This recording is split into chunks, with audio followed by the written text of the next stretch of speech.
តាមពិតប្រទេសនៅអាស៊ីអាគ្នេយ៍យើងទាំង10ប្រទេសគឺពោពេញទៅដោយចំនួនគឺចំនួនដែនដីចំនួនប្រជុំកោះនៅតាមសមុទ្រហើយនិងចំនួនរឿងក្លែមវប្បធម៌គ្នាទៅវិញទៅមកហ្នឹងគឺមានគ្រប់ប្រទេសអញ្ចឹងបងប្អូនជាក់ស្ដែងដូចជាប្រទេស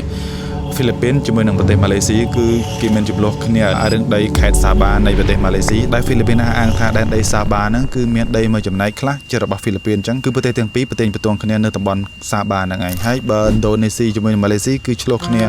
រឿងវប្បធម៌អរិយធម៌ដូចតែខ្មែរយើងឆ្លោះគ្នាមួយថៃហ្នឹងឯងបងប្អូនក៏ប៉ុន្តែរបៀបដែលថៃឆ្លោះគ្នាជាមួយខ្មែរមិនថាទៅតាមវប្បធម៌មិនថាទៅតាមទឹកដីទេគឺ next level បងប្អូនអត់មានប្រទេសណាដូចប្រទេសទាំងពីរនេះទេហេតុអីពីព្រោះប្រទេសថៃមិនត្រឹមតែឆ្លោះទេគឺមើងងាយខ្មែរយើងទៀតគេឆ្លោះគ្នាគេដោះស្រាយគ្នាដោយសន្តិវិធីក៏ដោយមិនបាញ់គ្នាទេដោះស្រាយតាមការទូតគឺគេដោះស្រាយតាមការទូត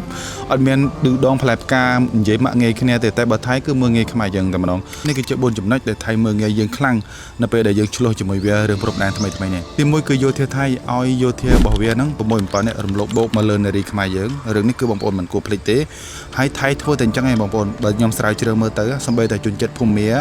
ដែលទៅធ្វើការនៅថៃអត់មានឯកសារអត់មានច្បាប់អីគឺថៃអត់បើកប្រាក់ខែបាត់ទេជាពិសេសគឺទីថៃរំលោភអ្នកដែលឆ្លងចូលទៅថៃខុសច្បាប់ជនជាតិភូមាហើយមិនដែលរកមុខឃើញទេបងប្អូនគឺថាមេកើគេហ្នឹងគឺ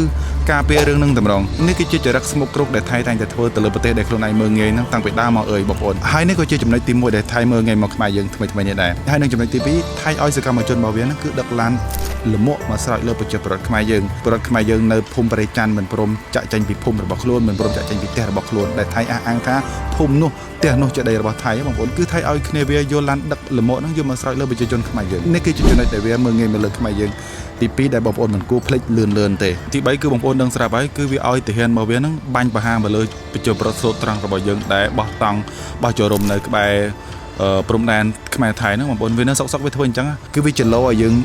អស់កាធ្មត់ហើយរឿងតូចទៅជារឿងធំហើយវានឹងអាលសគ្រប់មកលើខ្មែរយើងទាំងមូលតែម្ដងបងប្អូនអានេះចំណុចទី3ហើយនឹងចំណុចទី4ថៃគឺនិយាយភូតភពបាត់អីក្នុងដៃតរហូតមិនថានិយាយមួយខ្មែរមិនថានិយាយជាមួយនឹងអន្តរជាតិថៃគឺវាមានក្រុមរបស់វាផ្សេងដើម្បីដើរតួដូចឆាកល្ខោនចឹងជាមួយនឹងអន្តរជាតិគឺវានិយាយ slot ដូច Anwar Ibrahim ដូចជាមួយប្រធានាធិបតីអាមេរិក Donald Trump ចឹងវានិយាយ slot វាថា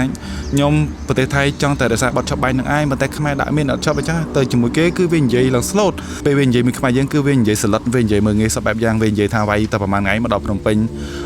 ប្រាសាទតាកបីហ្នឹងបើមិនកើតទេឈប់ចរចាឲ្យវាយយកតែម្ដងទៅគឺវានិយាយប្រមាថខ្មែរយើងនិយាយមើងងាយយើងដូចយើងទេសកលរបស់វាអញ្ចឹងគឺដល់ឋានបាត់ដាលមកតែជាមួយនឹងឆាកអន្តរជាតិគឺវានិយាយ slow វាធ្វើដូចយើងហ្នឹងអ្នកធ្វើបាបវាអញ្ចឹងបងប្អូននេះថៃគឺវាចាត់ទុកថាខ្មែរយើងអីហ្នឹងជាជនដែល